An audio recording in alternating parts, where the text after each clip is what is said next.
have ruled in favor of your winner by points, declared by split decision.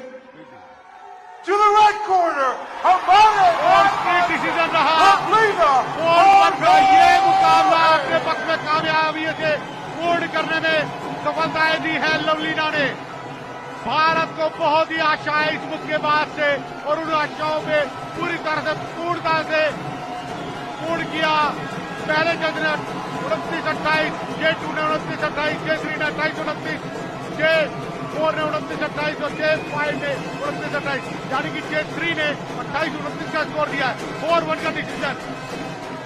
Judges have ruled in favor of your winner by points, declared by split decision. To the red corner, और split decision रहा और ये मुकाबला अपने पक्ष में कामयाबी से पूर्ण करने में सफलताएं दी है लवलीना ने। भारत को बहुत ही आशाएं इस मुक्केबाज से और उन आशाओं में पूरी तरह से पूर्णता से पूर्ण किया।